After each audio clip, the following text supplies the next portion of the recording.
Já pararam para pensar que aquelas mesmas ferramentas que a gente usa no dia a dia podem, na verdade, revolucionar uma sala de aula? Pois é.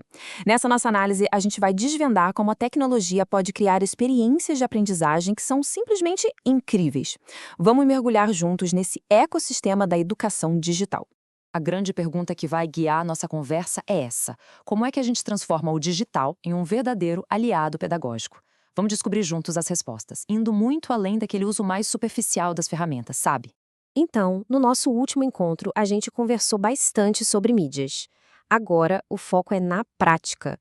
Como é que a gente aplica os recursos digitais de um jeito eficaz na sala de aula, com intenção, com foco de verdade na aprendizagem? E vamos começar pelo que talvez seja o mais surpreendente: o potencial pedagógico gigantesco que se esconde naquelas ferramentas que já fazem parte da nossa rotina. A grande mágica está em dar um novo significado a elas. Pensa só como ferramentas que parecem simples podem ter um impacto profundo. Um editor de texto, por exemplo, ele não serve só para digitar um trabalho. Ele pode ser um diário reflexivo, um espaço para a autoria, para o pensamento crítico. E uma planilha?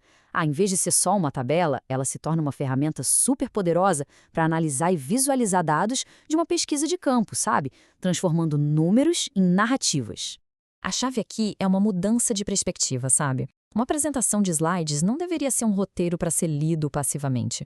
Não, ela tem que ser um apoio visual que ajuda a explicar uma ideia, que incentiva a síntese. E outras ferramentas, como formulários e murais digitais, vão ainda mais longe, abrindo espaço para coletar dados e, o que é mais importante, para colaboração em tempo real.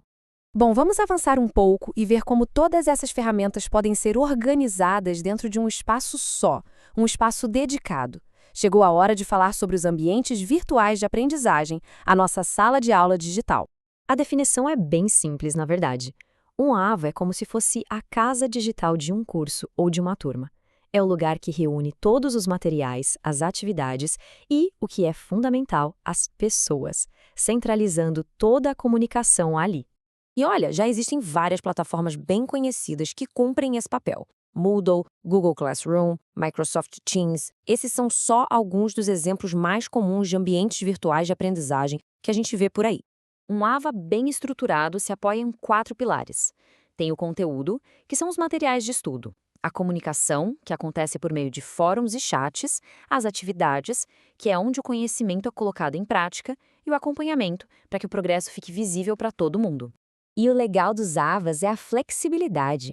Eles podem ser usados simplesmente como um apoio para a aula presencial, funcionando como um lugar para guardar materiais, ou podem ser o coração de um modelo de ensino híbrido, onde os momentos online e presenciais são planejados para se complementarem. Agora, vamos dar um zoom nos tijolinhos que a gente usa para construir o conhecimento dentro desses ambientes. Vamos falar sobre os objetos de aprendizagem. É bem aqui que a mágica da intencionalidade pedagógica acontece. Pensa num objeto de aprendizagem, ou OA, como uma pílula de conhecimento. É um recurso digital independente, sabe?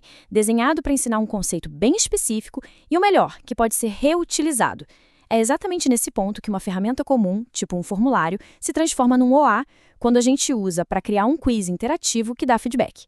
E a variedade de formas que um A pode ter é enorme. Pode ser um vídeo curtinho com perguntas no meio, um quiz interativo, uma simulação, um infográfico, um jogo educativo. Sério, as possibilidades são praticamente infinitas.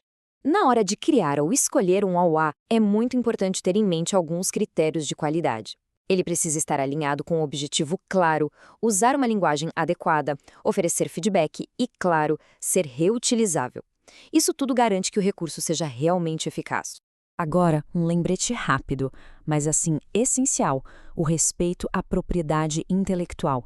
É fundamental citar as fontes, usar materiais de bancos de imagens livres e conhecer um pouco sobre licenças abertas, como as do Creative Commons. Mas tá, como é que se transforma uma boa ideia em uma atividade digital prontinha para usar?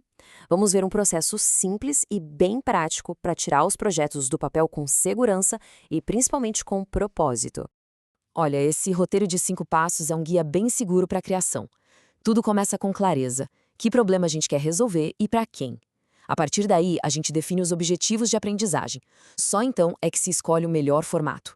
O roteiro detalha cada etapa. E o passo final, esse é crucial: prototipar e testar.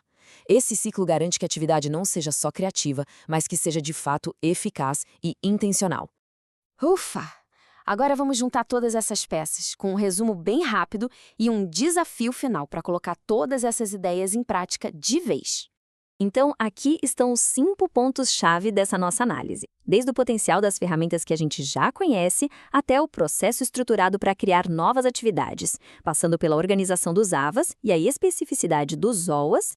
E para aplicar o que a gente discutiu, fique aqui uma proposta de tarefa. Que tal analisar uma ferramenta digital que já existe com um olhar pedagógico? Qual o objetivo dela? Como o estudante interage?